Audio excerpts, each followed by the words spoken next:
think the big hand is pretty firmly on the 12, so it's time for us to begin our class for the evening. We are continuing in our study of Sins of the Tongue, the book that we've been provided for the Wednesday night class. And if my math is correct, we are on lesson number 6. I'm hoping that that's the case, even though I've been disconnected for a couple of weeks. I'm hoping that I've prepared the right lesson, especially since I've agreed to fill in for the regularly scheduled instructor. So with that much of an introduction, let's pause for a word of prayer. I'm going to ask David Hyatt to use his outdoor voice to lead us in prayer. Father, we're so grateful for the lives we have and our opportunity we have here this evening to be able to use this time to study your word once again. We pray that we can always do that diligently and try to learn the lessons that are there, especially as we're looking at these sins of the tongue, because we know that in our lives we could use our tongue either for good or for bad, and pray that we could have the wisdom that we need to be able to determine that difference and be able to praise you and honor you with all that we do, with our speech and all the things that we do. So we ask that you be with us as we study this evening. Ask that you be with Mark as he leads us, and pray that all things will be to your glory and to your honor. This we ask in Jesus' name. Amen. Amen. Why are we studying about sins of the tongue? This isn't part of the lesson. Okay, I'm just trying to review. Get us in the mood, get our gray matter moving forward, hopefully. Why are we studying about sins of the tongue? Problem. It's a problem. It's a problem, at least that, Mike Willis, who compiled all these articles, compiled all these lessons put together. It's something that at least the people that put together the lesson material thought it was a problem. The elders, and they probably thought thought it was a good idea. Why? It's a problem. We can see that. But why? Let's admire the problem a little bit. Why is it a problem, Todd? Scriptures tell us it's almost impossible for us to manage our tongue. Okay. It's actually, matter of fact, in James it says no one has tamed the tongue, and as this language is kind of interesting, because those who watch animal shows on television, or those that you talk to that deal with wild animals and such, have said no matter how long they've been being trained, you never turn your back on them, because after all, they're wild animals and they're apt to behave at a moment's notice like a wild animal. And that's the idea about this taming of the tongue. No one has tamed it. No one can be at rest or drop their vigilance when they're considering the tongue. Just when you think you got it under control, something happens and it runs off the leash, right? And it starts doing its damage. It's also, how else was it characterized by James? How destructive can it be? A deadly poison. A deadly poison. How else? Fire. An unquenchable, or a potentially not necessarily unquenchable, but fire is a dangerous thing. It's very useful, but it's a dangerous thing you can't turn your back on. And many fires, much destruction has been wrought from just something that somebody just looked away for a minute. What else? This is the magnitude of the danger. What else is said about the tongue that merits our attention? It said it's a small thing, but it can control a lot, just like a rudder on a ship. Right. Small compared to the ship, Yep. but yet it's the thing it controls. A great fire, the house burning down could be kindled by a match, a small flame. And likewise, like the big ship, it's the rudder's almost indistinguishable. I mean, you don't even see it above the surface of the water, but the rudder steers the big ships in the ocean. Jesus also reminds us that, again, this is raise the bar here, raise the importance of this. And he talks about what defiles a man. He says it's not what you put in your mouth that defiles a man, but what comes out of your mouth. Because that comes from the heart within. It's a reflection of who you are, of what you're thinking at the time. I always love that when I don't love hearing it, but to me the absurdity of when somebody's caught with somebody blurts something out and they say, I didn't mean to say that. Well, yeah, you did. You said it. How else where do those words come from? They can't come out on their own. The bullets don't come out of the gun without on their own, do they? Likewise, those words, you might not have meant to say it out loud. You could say, I didn't mean that, but you kind of struggle to make that case once the words are out there, don't you? Because at that moment, your heart meant it. It may not be the lingering case. It may not be the persistent case, but for an instant, you meant it. Otherwise, you wouldn't have said it. And so that's the condition that we're talking about, that the things we are reflecting the state of our heart when we open our mouth and engage this mechanism. And the tongue is instrumental in that. We can't deny that. Can we? We can delude ourselves. We can lie to ourselves and try to think and say otherwise. But that's the kind of thing that's at stake here. Jesus also said that we'll be judged by, in Matthew 12, every idle word. Words are cheap. We just listen to me. I'm rattling. I'm chattering like a magpie, right?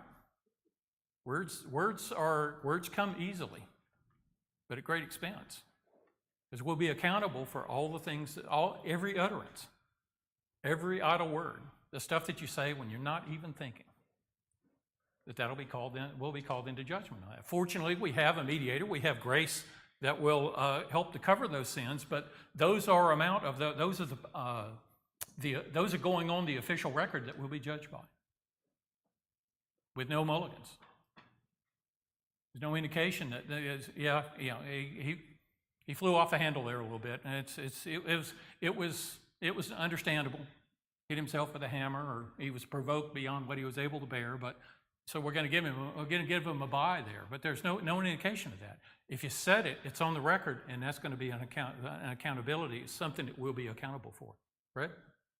It's even worse than that. It's not just what we say; it's what we think. Never mind that. That's a whole separate issue. But what we say, what we use that instrument, what we use that mechanism for, is going to be something that we're going to be held accountable for. Are you engaged? Is this important enough to study? Is this important enough that we should have a better understanding of just how potent the situation is when we decide to engage the speaking mechanism? I don't know that the Bible could use. How could they make it any more important? How could they use any more language that would be attention-getting and tell us and reflect to us the importance of understanding this part of human nature? You're familiar with the Andy Griffith Show, I hope. I know many of you probably are way too young to have seen it when it's actually broadcast, but you've at least seen the reruns, or even if you haven't watched the reruns or seen memes or something about it, you're somewhat familiar with it. And there's an episode in that in which Aunt Bee comes to live with Andy and Opie.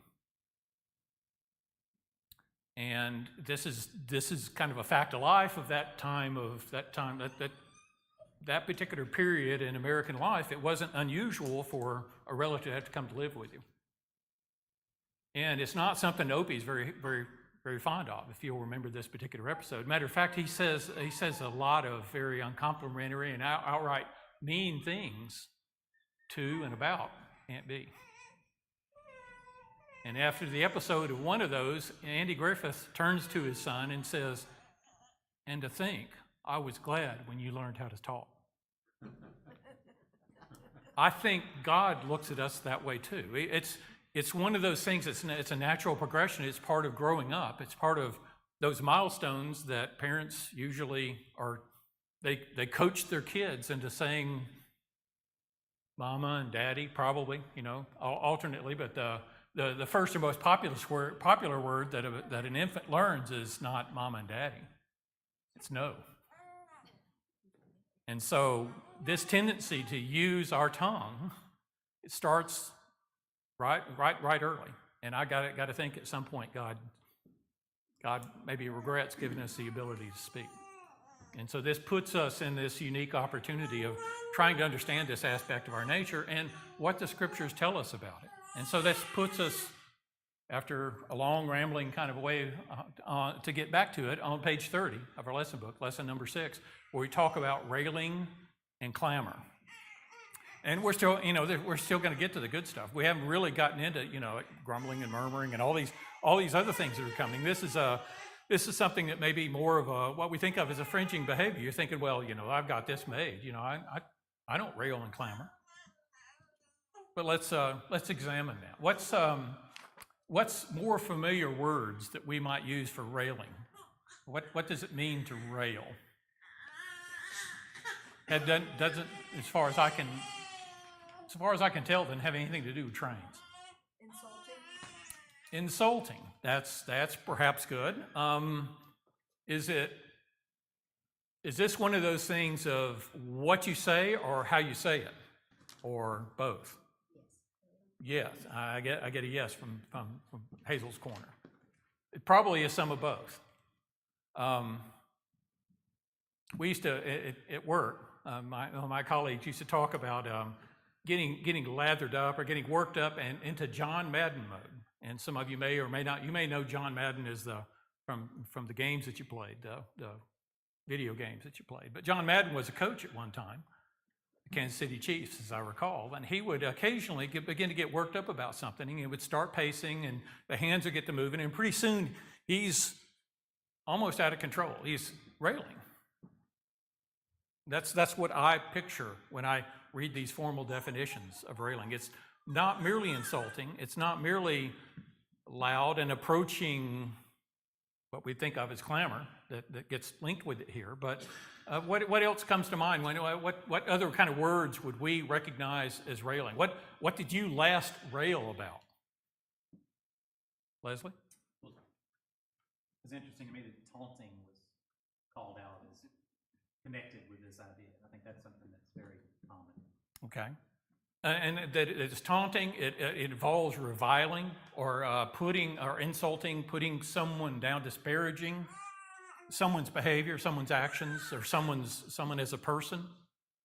Almost any of those things that we think of as sarcasm and such are kind of field leveling techniques that we get into. If somebody needs to be brought down a few notches, we may use these verbal tools, these methodologies to try to level the playing fields between us and them, take them down a few points and bring them down to a more appropriate level.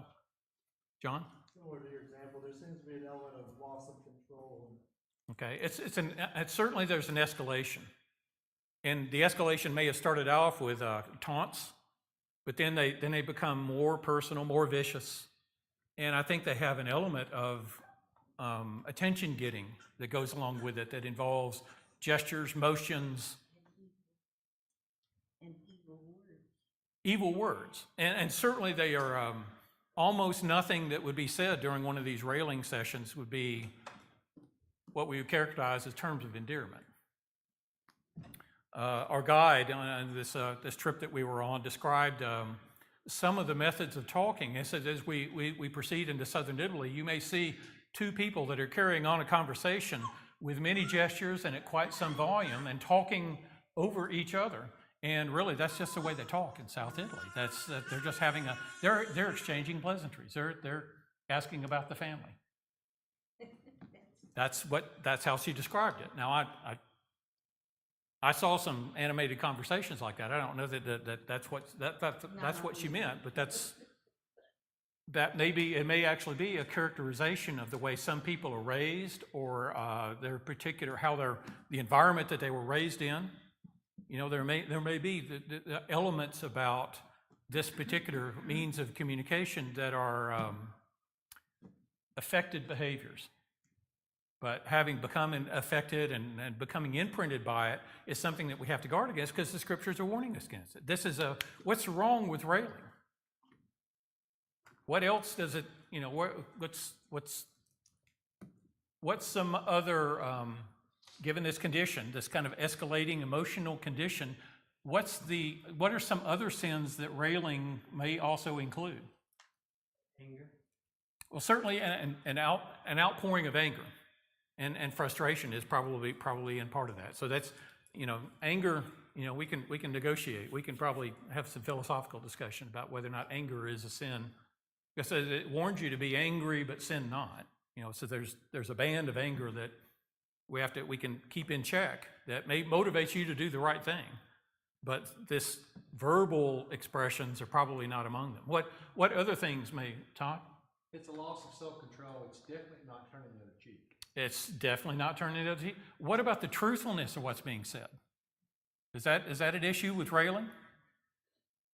I think that the opportunity for slander, for relaying falsehoods, exaggeration, aren't these all? I mean, when you think about this, that pacing back and forth and hand gestures and an escalation of tone, and particularly as the criticisms become not just what you're doing, but your personality, how you look, how you dress, how you talk, much more personal attacks. Aren't these the kind of things that we would associate with this kind of behavior, particularly as it's escalating, which means that the person doing the speaking is probably not in control.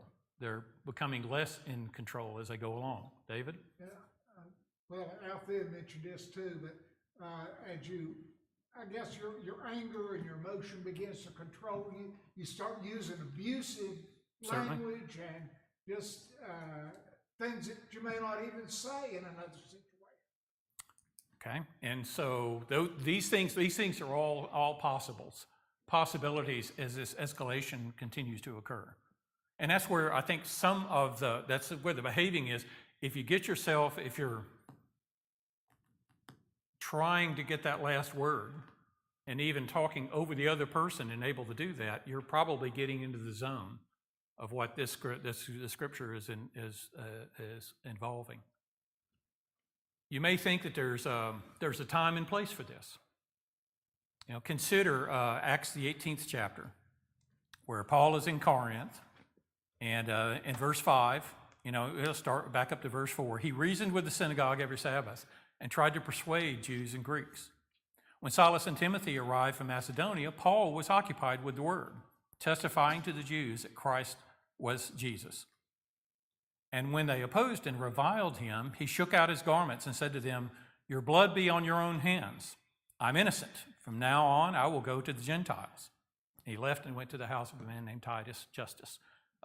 It actually says, "Your blood will be on your hand," has in the New English translation an exclamation point. So there's kind of an escalation going on here between this exchange. I'm not going to characterize Paul as railing here, but this is the kind of tit for tat. You said one thing, they're reviling Paul, and he could have said this in a way that would be inappropriate. I'm not accusing him of doing that, but that's the kind of response that would be given an opportunity for this kind of an exchange, an escalation of this kind. And I'm thinking that this was frank talk. This is just grown-up talk where he very, very succinctly describes what their condition is, what the state of their relationship. Says you're responsible for your own fate at this point. I'm going to teach people that are willing to listen. And it could have been, you might say, well, even Paul's argumentative here. See, he's actually raising the bar. He's doing what the scriptures are warning against. And I'm saying that every exclamation point in the New Testament is not an instance of someone railing. I think it takes a longer runway like that. You don't immediately go into the outburst, the extended outburst that I think that railing constitutes. Todd? What calls to mind, John the Baptist and Jesus both used the term, "you brood of vipers." Sure. Probably not something they were whispering, friendly saying. And both instances were, you could tell it was escalating. Absolutely. So I think there would be an instance for righteous railing, if you want to call it that. I would say a righteous expression, but I think that even righteous expressions have to be curbed. Even when you're calling somebody and you're reflecting accurately, you're using accurate descriptions as observing that they're like a bunch of snakes, which is not a term of endearment. But that can be done with speech that is seasoned as salt. Of course, we're not John the Baptist or Jesus. No, and we can't look and say, well, some of those guys use harsh language in the New Testament. I'm entitled to do it too, because there's their judgment, and how they're being guided by and led in their circumstances. And then there's what we rationalize as being in the same position and just using frank and appropriate language. That's the way we would think of it. And in fact, we are in danger of abusing, of not following the scriptural guidance as to how we ought to use our tongue, and having speech that is seasoned, the words that are chosen carefully so as to be useful to the hearer. And reviling doesn't fit in that category. That's gone past that. And I'm thinking that the first part of the exchange is probably not where you don't immediately accelerate to a reviling right off the bat to this railing. I think it takes some runway to do that, but it's accessible to us. And I'm trying to think. I challenged my dinner companion. What was the last thing that I was railing about? And I can't remember it. It was probably something that didn't amount to very much, to be honest with you. But as with many things, but I think all of us are capable. There's some subject about which we feel passionate enough where, we can get on that escalating runway and get to talking more enthusiastically about it than we ought. Leslie? I think there is a component to this that's like the other sins we've talked about that goes to motivation as well. I mean, you could say the same words with the intent of helping someone see their error or getting back at them for what they've said about you and have very different outcome. And I think but the idea of taunting, I think maybe is helpful to think about from the standpoint of you don't taunt somebody for a positive outcome. You're just trying to tort them, so. And I think in this case, the example that we looked at here in Acts 18, where they begin to revile Paul, at that point now, it's not about the message. It's not about what he's saying. It's about him. And, when it starts getting about the messenger, not the message, then we're on shaky ground. John? And I think maybe particularly when it's directed at someone, there could be a lack of patience involved as well. Okay. Lack of patience and maybe lack of timing. Okay. Certainly, that those are ample opportunities, particularly as our feelings become heightened in this. Let's talk a little bit about clamor. I mean, railing sounds like we've surrounded that one. We've admired that problem for a bit. But what's clamor about?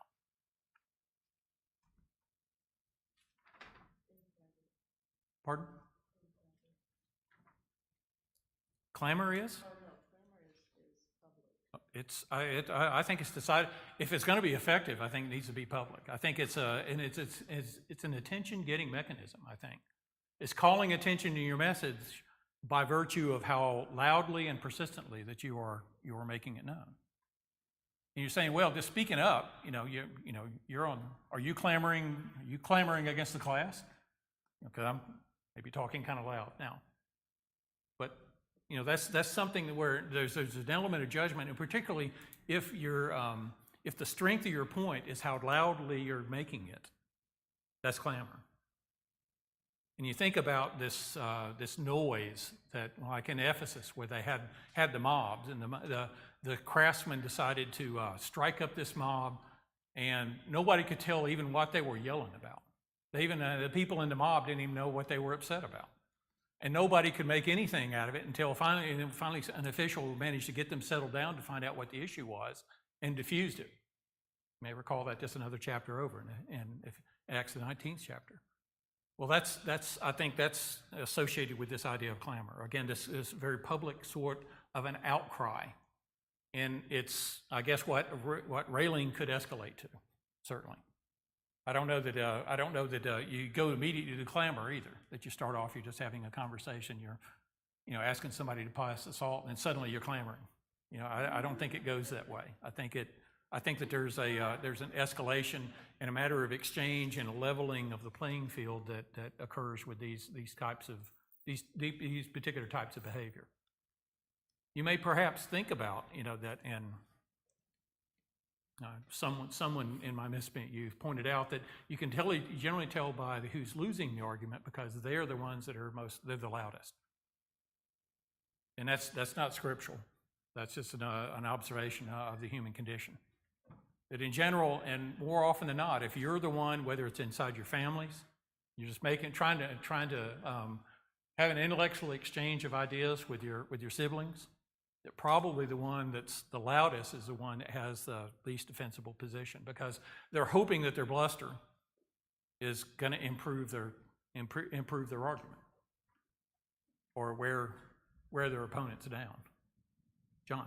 I think along with the public aspect, there's a social context with clamor. It's wanting to get other people involved as well. I think, for example, the riot at Ephesus, where for 2 hours they chanted, "Great is Artemis of the Ephesians," because their trade was being. And it made a noise and called people's attention. It was kind of a hot button for them, because everybody in Ephesus knows this and believes this. Nobody's going to speak out against Diana, or nobody's going to take the opposite position. And it's like, trying to get your roll tides in Knoxville on a certain Saturday, right? It's the kind of that kind of thing. It's a hostile environment. And who are you going to get on your side, at that particular location, if you're particularly if you're standing in that field of orange and white? So those kind of things, they tend, poor example perhaps, and maybe timely, but poor example. But the idea of drawing attention by virtue of the volume of what's being said, I think, is what's involved with the clamor. And the clamor, I think, is kind of this outgrowth. As the railing matures and it takes hold with a group, that it gets to be, basically an argument by noise. And that's the merits of the argument, ultimately, is how loud it is. And these are things that we're warned about not being part of. There's a tendency maybe to say, well, that's just how we're raised. Sarcasm was my family's native language. That's just how we communicated to each other. That's how we showed them that we cared. And that's perhaps the way things were. And you might think, this is just how I am. It's just me being me. But folks, Jesus calls us to be different. We may be able to come to Jesus just as I am, but he's not promised anyway that we can stay that way. And if this is just you being you, I can't help it. This is just how I express myself. Jesus calls us to do better. Jesus calls us to not just express ourselves the way we did before we came to know him and call him Lord. He's calling us to adopt grace, speech that's grace, that's seasoned by and characterized by grace, and it benefits the hearer. That's a stark difference. You can't just say, well, it's just how I am. It's just how I communicate. Jesus wants us to do better. And so the scriptures call out these warnings against this particular types of behavior for our benefit. These are the signposts. They're saying, stay in the lane. And if we're going to get outside the double line and pass on the curve, it's going to be at some peril. And when we engage in these kind of verbal behaviors that we talked about, not just whether it's truth or not isn't really an issue with this kind of thing. This is how you're communicating, basically. And there's a reviling part of it, which is probably some stuff that's, if not made up, is at least half true. That we're perhaps peddling as being the whole story. It might be part of this whole mechanism that we're being warned against. We're being warned as not to have communication patterns that are like this. Christine? I do have a question regarding that. If it is an atmosphere where you're with people you're familiar with and know you, and that's just how y'all have fun, it's just sort of berating each other that way, just passing it back and forth, and there's no harm. Right? At the end of the day, y'all are still friends, you still love each other. But I would say, if you constantly go into strangers and act in that way, they don't know who you are. You can't just open your mouth and make a sarcastic comment and expect something good to come from that.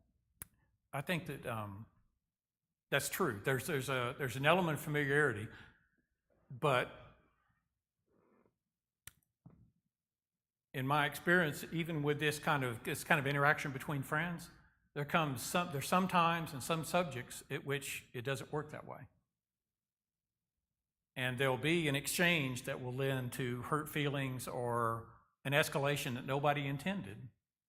And it's easier, the scriptures are warning us, break that habit if you've got it. If that's the way that you were before, you know, in John, or rather in 1 Corinthians 6, it talks about these people that would not inherit the kingdom of heaven, in chapter 6 and verse 9. And it's this long list of things that, you know, don't do this. You know, don't be these kinds of people. But Paul says, and such were some of you. But you've been washed. You've been sanctified. You've been touched by grace. You've been transformed by the renewing of your mind, to use another passage. That's not you anymore. And we're better off, even in those circles where we have the familiarities and we're just having fun verbally, we're better off making this kind of talk part of the old man. And matter of fact, it talks about in 1 Peter 3 that some people, some of the folks you ran with, may revile you because of the way you're behaving now. They'll make fun of you and deride you and tease you, may even rail against you for how you're behaving now. But that's supposed to happen. That's the way it's supposed to work. Is that they don't like that because it's a reminder at some level that they could do better too. And you deciding to do better is maybe not a good reflection on them, because they could do better too if they wanted to. If they had the same kind of motivations that Christ is putting upon us, they could avoid this. And that's going to be the occasion to where they'll actually rail and revile against you as a Christian, as in your service to God. And the scriptures remind us, well, you know, that ought to sound familiar to you, because that's how they treated Jesus. They criticized him unfairly too. And they criticized him for what he was saying and doing. His enemies did anyway. Not everybody they encountered did, but his enemies pictured him in the worst possible light. And they used their words to do so. So I think the scriptures will tell you, if this was part of how you learn to communicate, you can learn better. You can learn and do better, because trafficking in this kind of exchange is playing with knives. It's deadly in terms of its potential spiritual outcome, because it can escalate suddenly and uncomfortably in the wrong direction. And the hurt feelings from that and well, I didn't mean to say that, or I didn't mean that kind of opportunities, I think, come from those kinds of exchanges too. Gordon? And I'll add two more elements onto what you're saying. You know, even among, you know, close families, or, you know, the Christian family, or Christians with their larger friend groups, even if we are very carefully walking that line and being careful about not crossing that line with the sarcasm and the teasing, so that we're trying very carefully not to hurt someone else's feelings. And even if we're successful in that kind of communication doesn't encourage vulnerability, and it doesn't encourage intimacy. And I mean, I would characterize my family growing up as being very loving, but there were times, especially as we were teenagers, where that teasing was a staple of how we would interact with one another. And I look back and I know that there were times where the teasing prevented us from having a closer relationship, at least during that part of our lives, than we could have had otherwise. And who knows what kind of influence, opportunities for influence may have been wasted, because Sure. They didn't, you know, the younger siblings may not have wanted to be vulnerable to me or you know, my the older sisters. And then, so that's one element that we have to be careful about. And the other one is, even if we are, again, walking that line very carefully, as Christians, you know, people might see us and not understand, like you were referencing, you know, the Italians and the way they interacted with each other. They might not understand how that works with our dynamic relationships. And all they hear is mockery. Clamor. And particularly if you don't know the language, you're just saying, those people don't get along. When, in fact, my guide says, no, they love each other. They're friends, been lifetime friends, but it doesn't sound like it. And it doesn't sound like it is what the scriptures are warning us away from. That if it doesn't sound like what you're trying to communicate, then you should choose better words. You should choose differently. I'll also make the observation that it's only usually through the lens of times that you can look back and see that, and see those missed opportunities, see the opportunities that you had maybe to build a relationship that you won't have again. And you could have spent your time better had you not been so dedicated to making points over your siblings, and putting them at their deserved places, which is somewhere below where you're standing. I'd just like to add, thank you, Jordan, that was a really great narration of how a lot of us grow up. But I'd also just add, don't dwell on the past, because we've all done things we wish we hadn't done, said things we hadn't done, but those things have led to relationships that you have now. Take time with what we have today and make the best of it now. And try to, I think, use your words to do better. The looking at the lesson material and the categories here about the types of railing that probably the if you're going to build your game, you want to become a better railer. Okay, you're going to start with your fellow man, because they're accessible to you. They're within easy reach. You may have the familiarity that you need to really get those digs in too. But that's the place where you're probably start developing your skills as a railer. And then from that, then the another type of this rather is the ungodly railing against the godly, and some of it is to belittle. It is to revile. It is to kind of maybe shame them into going back and being the way that they were, being like us again. Who made you so? Who made you so good? Who made you the sheriff?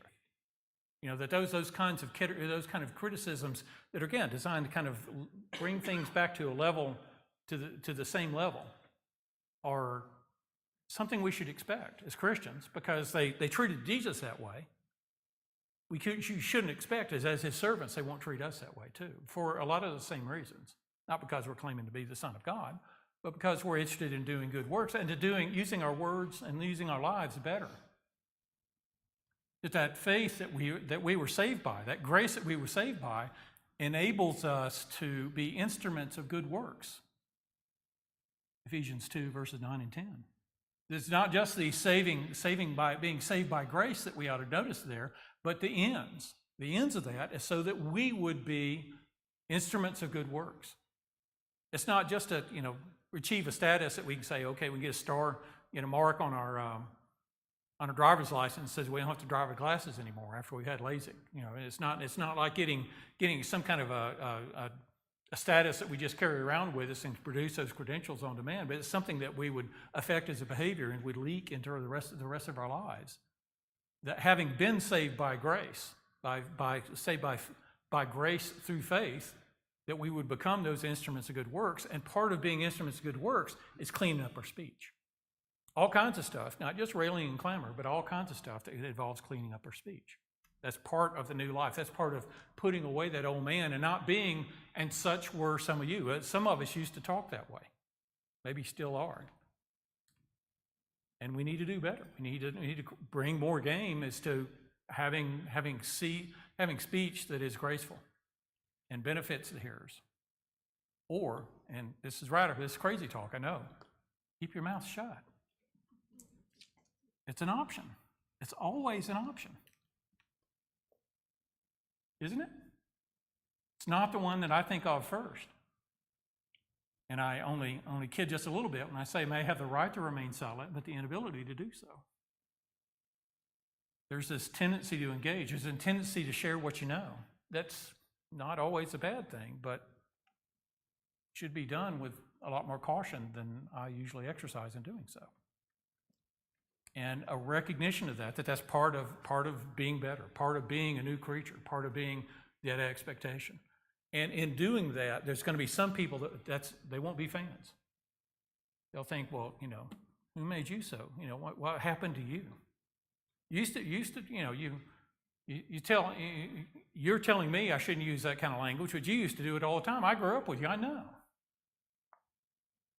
And we ought to be able to successfully say, well, that was then. But Christ is my Lord now, and he doesn't appreciate that kind of talk and mean it.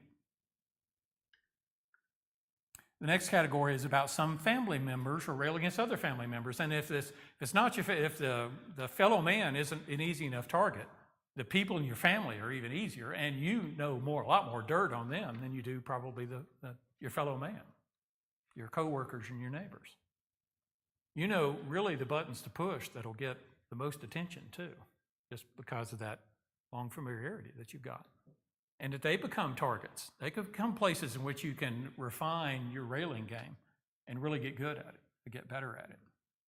I'm not encouraging this, by the way. I'm not teaching about this. This is the way that I looked about it here. If you're looking for places to practice, this is the place where people practice and escalate and get better at railing as they move from family members into even other Christians, members of the spiritual family, people that they worship with.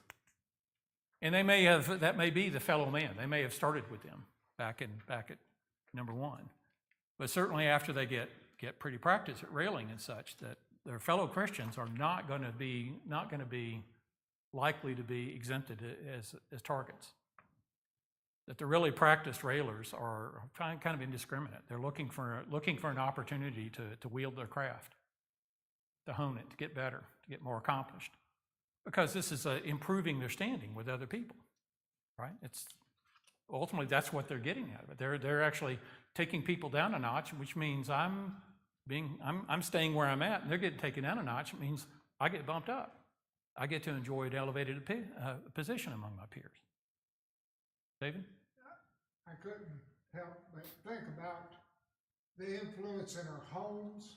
We was talking about how we do this railing and things with other members of our family, and just what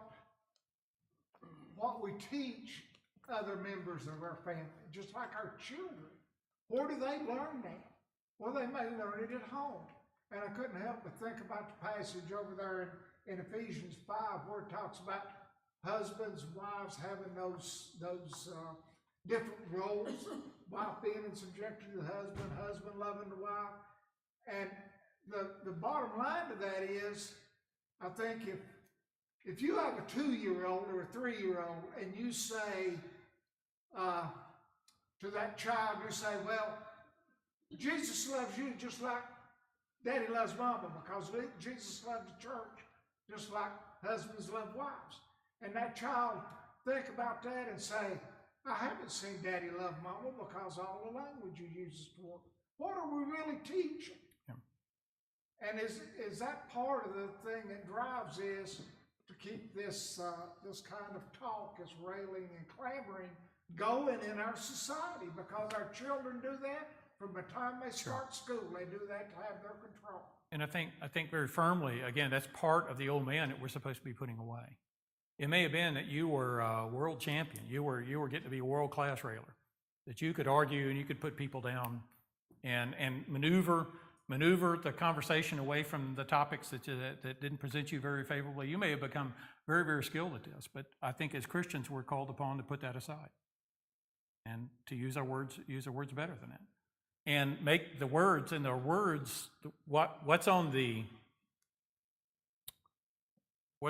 what's being said ought to match what's on the agenda, right?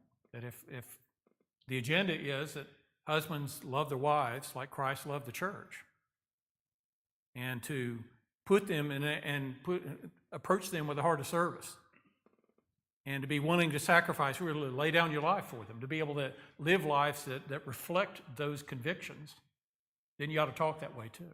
As David said, there's no room for that.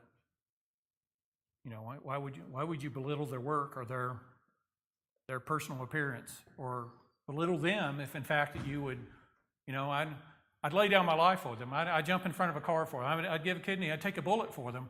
But can't expect me to compliment them on stuff when they're doing a good job. That's just asking too much. That doesn't mesh. That we've got to work to be able to align that to our actions, and what we say actually matches what's on the agenda. That's all I thought, but I lost track of it. If you had a point you were going to, Hazel, that wasn't the hand that I saw, but you have the comment. Talked about learning in the home. We weren't allowed to talk to each other in a disparaging way in my father's matured and got to be adults, really did not have that behavior with each other.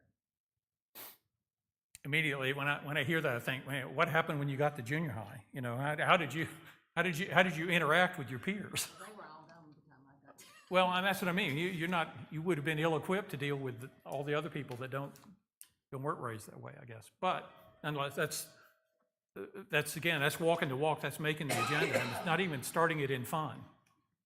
You know, keeping it curbed is, you know, it's a lot easier to quit if you don't ever start. But if you've become a dedicated arguer and know how to escalate and to blend and to present your arguments in a way that disparages or distances you or puts the other people in their place, and you put a lot of effort over your lifetime learning to do that, that's going to be difficult to walk away from.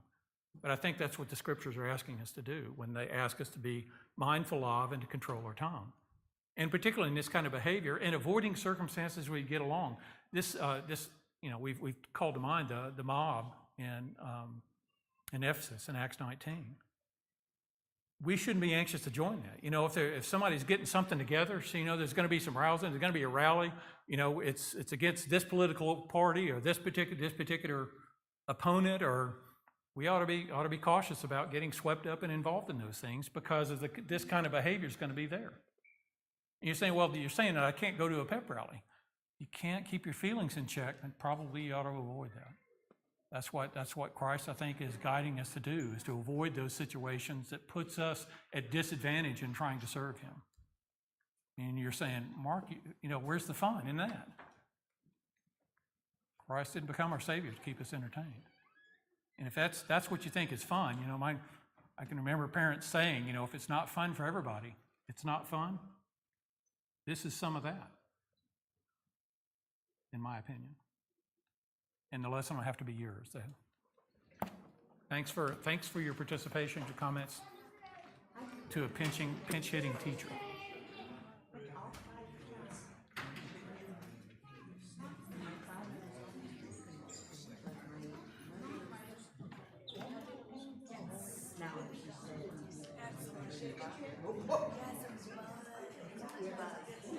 Oh yeah, I got 4 new bucks to read.